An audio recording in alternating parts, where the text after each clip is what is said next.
오늘 함께 볼 하나님의 말씀은 야고보서 1장 9절에서 11절까지 말씀입니다. 야고보서 1장 9절에서 11절까지 말씀입니다.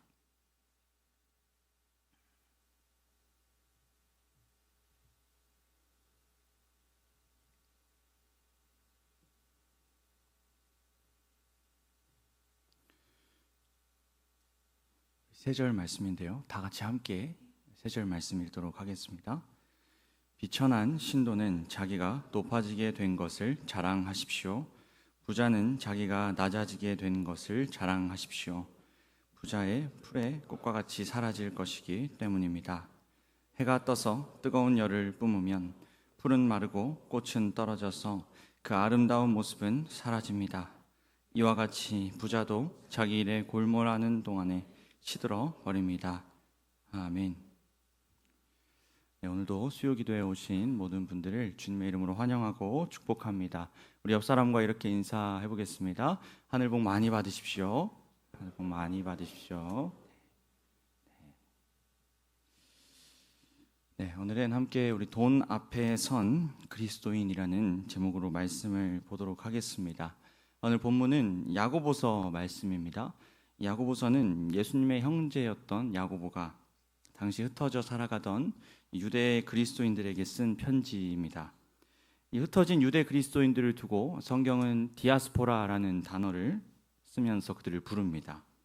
이들은 정치적이고 경제적인 이유로 고국 땅을 떠나서 로마 제국 곳곳에 살고 있었고 또 소아시아 지역 곳곳으로 흩어져 살아가고 있었습니다. 고향 땅을 떠나서 이방에서 살아간다는 것, 이방 땅에 살아가는 것은 결코 쉬운 일이 아니었습니다. 여러 가지 어려움이 그들에게 있었지만 가장 큰 어려움은 바로 영적인 위협이었습니다. 이스라엘 땅에서는 하나님을 자유롭게 찬양하고 예배하고 또 하나님을 위해 살아가는 것이 그렇게 어렵지 않았지만 이방 땅에서는 그것이 쉽지 않았습니다. 또한 그들에게 찾아오는 여러 유혹들이 있었습니다. 이런 시험과 유혹에 흔들리고 또 타협하게 되는 그리스도인들을 위해서 야고보는 편지를 기록하게 되는데요. 그 시작이 이렇습니다. 하나님과 주 예수 그리스도의 종인 야고보가 세계에 흩어져 사는 12지파에게 문안을 드립니다. 나의 형제자매 여러분, 여러 가지 시험에 빠질 때에 그것을 더할 나위 없는 기쁨으로 생각하십시오. 여러분은 믿음의 시련이 인내를 낳는다는 것을 알고 있습니다. 여러분은 인내력을 충분히 발휘하여 조금도 부족함이 없이 완전하고 성숙한 사람이 되십시오. 아멘. 야고보는 이 그리스도인들에게 찾아오는 시험을 두고 기뻐하라고 권면합니다. 그 시험의 과정을 통해서 이 신자는 인내하게 되고 마침내 성숙한 사람이 될 수 있기 때문이죠. 그리고 이어지는 5절에서는 이렇게 말합니다. 여러분 가운데 누구든지 지혜가 부족하거든 모든 사람에게 아낌없이 주시고 나무라지 않으신 하나님께 구하십시오. 그리하면 받을 것입니다. 세상 속에 살아가면서 찾아오는 유혹과 시험 앞에서 하나님의 지혜를 구하라고 합니다. 나의 경험과 실력을 의지하는 것이 아니라 하나님 앞에 나와서 지혜를 구하는 것, 그것이 바로 이 세상을 살아가는 신자의 모습이 되어야 한다라는 것이죠. 야고보서는 이제 이 주제를 계속해서 끌고 갑니다. 그 주제는 바로 세상 속으로 흩어진 그리스도인들은 어떻게 구체적으로 살아가야 하는가. 그래서일까요? 야고보서를 읽다 보면 우리 삶의 구체적인 변화를 촉구하는 말씀들이 굉장히 많습니다. 예를 들면 우리의 언어 생활, 말하는 습관을 돌아보게 합니다. 또 우리도 모르게 우리가 다른 사람들을 차별하고 있지는 않은지를 돌아보게 하기도 합니다. 그래서 야고보서 말씀을 읽을 때면 때때로 마음이 불편해지기도 합니다. 찔림이 있기 때문이죠. 하지만 우리는 이 말씀을 여러분 하나님의 말씀으로 봤습니다. 불편하다면 그것이 하나님이 우리에게 주시는 불편함이고 우리는 무언가 변해야 한다라는 신호겠죠. 오늘 본문도 그 맥락에서 함께 보아야 할 것 같습니다. 제가 이렇게까지 서론을 길게 가져가는 이유는 지난 야고보서 말씀을 돌아보기 위함도 있지만 오늘 말씀의 주제가 상당히 민감하기 때문이기도 합니다. 그 주제는 바로 돈입니다. 여러분 잘 알다시피 성경은 돈에 대해서, 재물에 대한 내용을 종종 기록하고 있습니다. 야고보서도 이 부분을 다루는데요.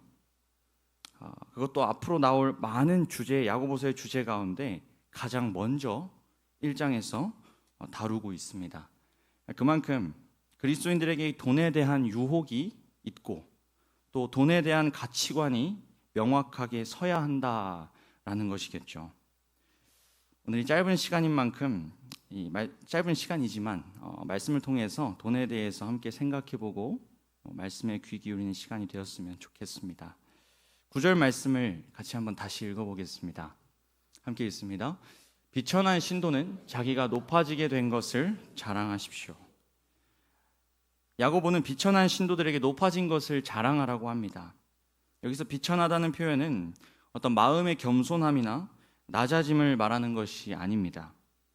뒤에 내용을 보면 비천하다는 이 표현은 말 그대로 돈이 없고 사회적인 지위가 낮은 것을 말하고 있습니다. 성경학자들은 야고보서를 처음 읽게 되었던 그 디아스포라 중에 많은 사람들이 실제로 가난했을 것이라고 추정합니다. 당시 시대적인 배경을 보면 빈부의 격차가 상당했기 때문인데요. 인구의 90%가 하루를 벌어서 하루를 겨우 살 수 있는 수준이었다고 합니다. 90%가 그랬다면 중산층이라는 게 아예 없었다라는 것이죠. 더군다나 디아스포라 유대인들은 철저히 외국인들로 살아갔기 때문에 부를 가지고 축적하기란 더 어려운 상황이었습니다. 그래서인지 야고보서는 계속해서 가난과 부에 대한 이야기를 자주 꺼내는데요. 그런데 오늘 본문을 보니까 그 가난한 신자들에게 자기가 높아진 것을 자랑하라라고 말합니다.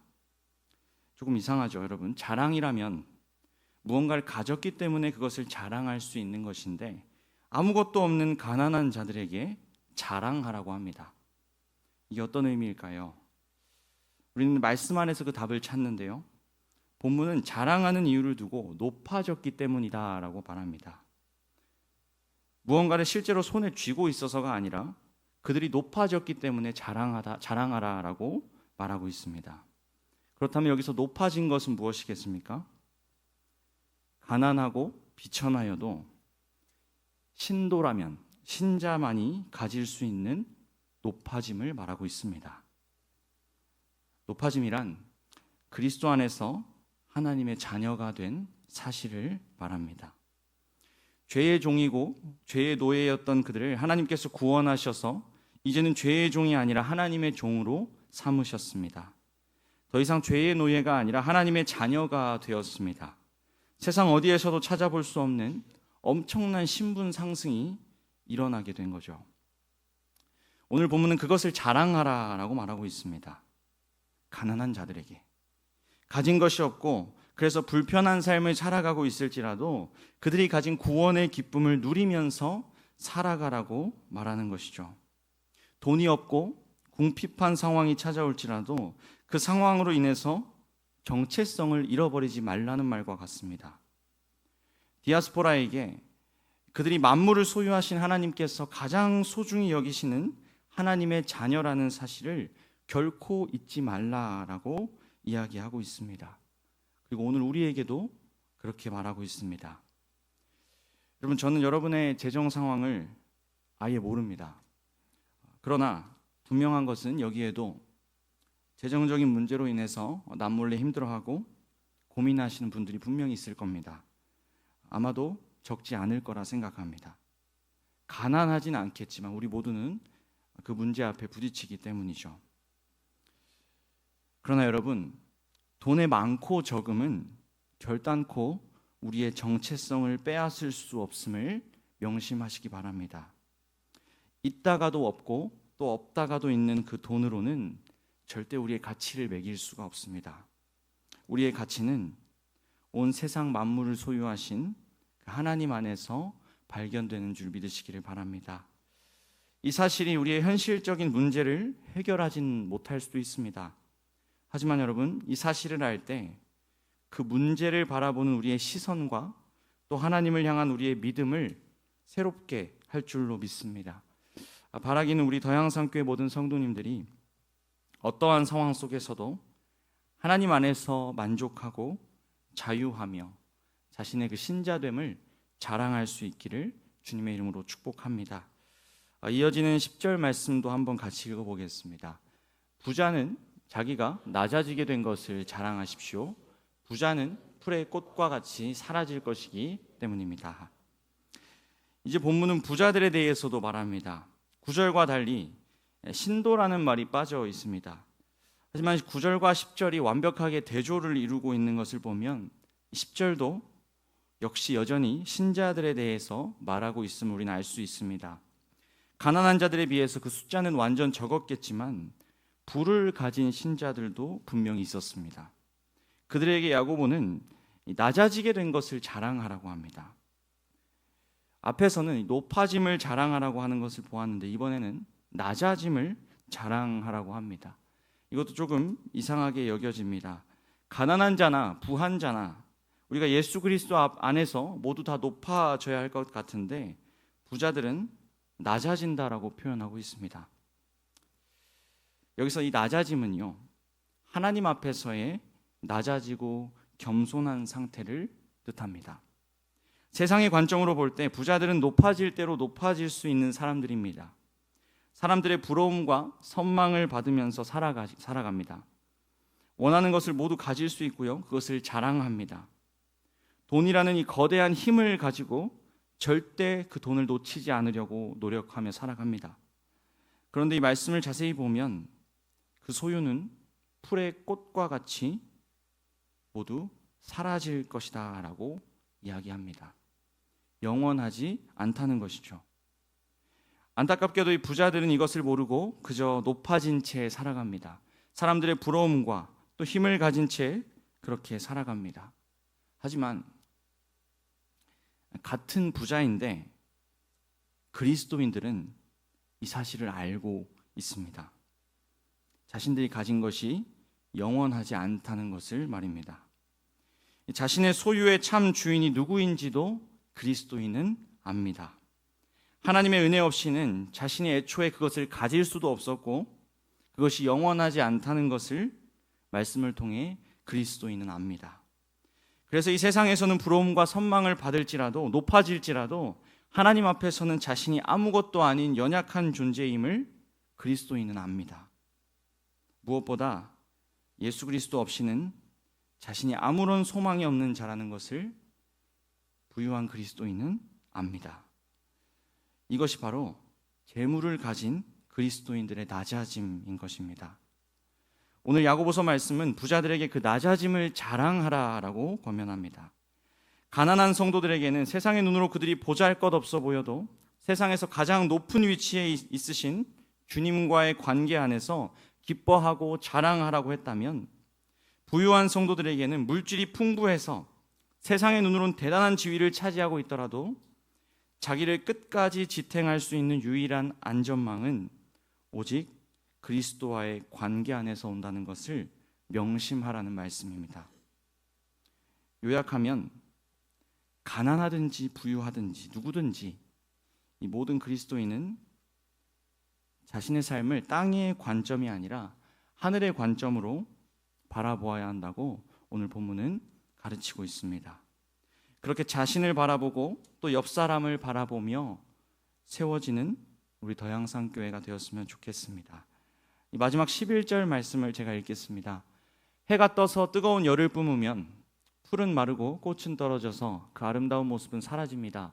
이와 같이 부자도 자기 일에 골몰하는 동안에 시들어 버립니다.